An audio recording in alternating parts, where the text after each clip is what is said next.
Bien chers frères et sœurs, la lecture que nous venons d'entendre du second livre de Samuel nous parle aujourd'hui de la compassion, de la lamentation de David après avoir appris la nouvelle du décès du roi Saoul et de son fils Jonathan, qui était un ami cher à David.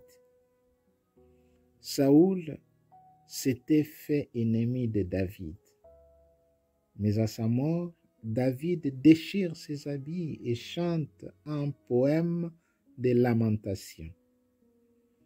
David nous a laissé un exemple. On ne peut jamais se réjouir de la mort d'un être humain, quel que soit le mal qu'on pense qu'il ait fait.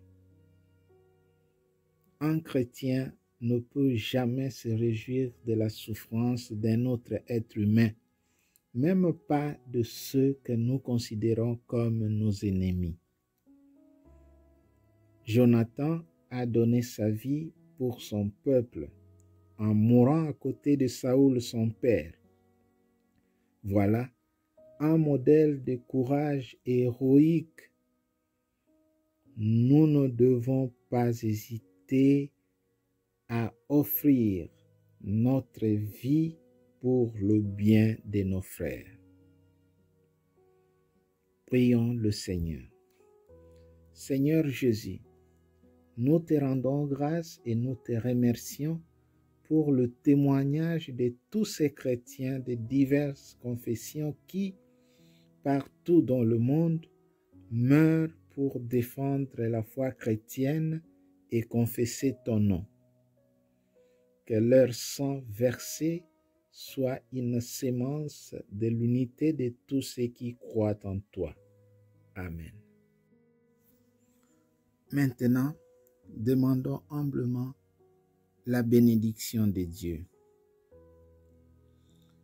Je te bénis pour t'aider, je te bénis pour te défendre, je te bénis pour que le Seigneur te pardonne, je te bénis pour que le Seigneur Jésus te libère de tout mal, je te bénis pour que l'Esprit Saint te console, je te bénis pour que la grâce divine te fasse saint. Notre secours est dans le nom du Seigneur, qui a fait le ciel et la terre. Le Seigneur soit avec vous.